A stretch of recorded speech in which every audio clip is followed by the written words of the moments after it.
Good day, I'm Samantha Allen and this is your JIS News for Friday, November 29.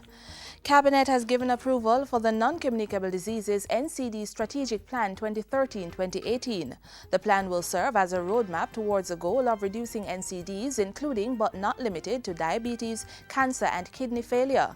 Health Minister Dr. Fenton Ferguson made the announcement Thursday as he officially reopened the Charles Chinloy Health Center in Tivoli Gardens. The Type 2 facility will provide maternal and child health care as well as curative services.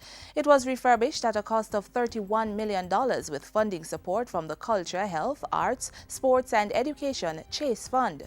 Dr. Ferguson said the reopening was in keeping with efforts to improve the access to primary health care services island-wide.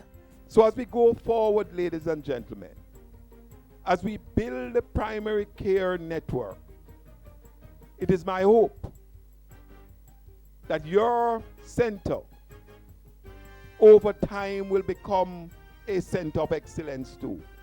More than 1,200 residents of Mile Gully and Warwick Castle in St. Mary are now positioned to benefit from improved, reliable water supply. Water Minister Robert Pickersgill commissioned the 2 independent water systems into service on Thursday. Each comprises pumping stations and 3 to 5 2,750-gallon plastic tanks for storage. They are also equipped with 9 solar panels that provide the energy needed for pumping. Minister Pickersgill stressed that the system would not be sustainable if persons refused to meter their properties. Constructing the system is one thing, maintaining it so that water continues to be supplied to your communities is another. It is also unfair of you to expect the NWC to supply you with water free of cost. And because people get the water and don't pay for it, right now as I speak, the Water Commission is owed over $12 billion. Government is taking steps to strengthen its fishing policies and implement other supportive measures to combat the practice of illegal, unreported and unregulated fishing by foreign poachers in Jamaican waters. A European Union-funded ACP Fish 2 workshop was recently held at the JDF Coast Guard in Port Royal to provide support in a number of areas. The Agriculture and Fisheries Ministry expects this to help with the establishment of relevant policy guidelines to define standard operating procedures.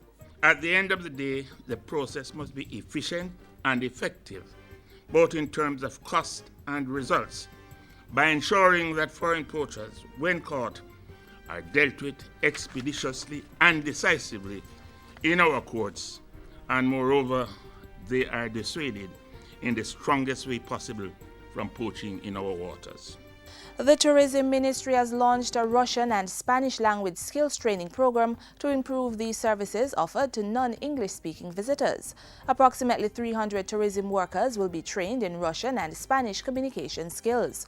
Tourism Minister Dr. Wickham McNeil says tourism workers will be better equipped to deal with visitors from new and emerging markets such as Russia, Spain and Latin America. The $3 million allocated by the Tourism Enhancement Fund for this foreign language skills program is money well spent. We're confident that this program will greatly enhance our tourism product by making our workers more sensitive to the needs of our guests who speak foreign languages. The National Environment and Planning Agency NEPA is hosting a series of workshops to sensitize stakeholders about wastewater and sludge regulations introduced in April. The new regulations are aimed at ensuring that sewage and sludge released from treatment plants meet prescribed standards and not have a detrimental impact on the environment.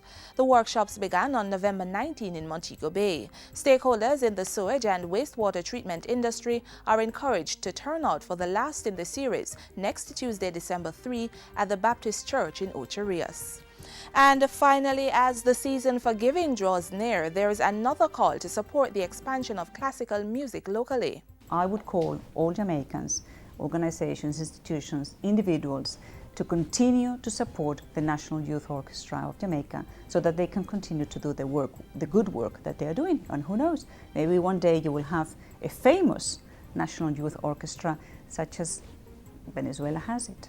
Spanish Ambassador Celso Nuño made the call during an interview with JIS News earlier this week. The interview followed last Saturday's successful staging of Celebración, a cultural fusion put on by the Embassy of Spain and the National Youth Orchestra of Jamaica. Patrons were treated to several performances from 50 Jamaican youth from varying backgrounds performing pieces with Spanish guest conductor Hugo Carrillo. And that's it for JIS News today. I'm Samantha Allen. Thanks for watching.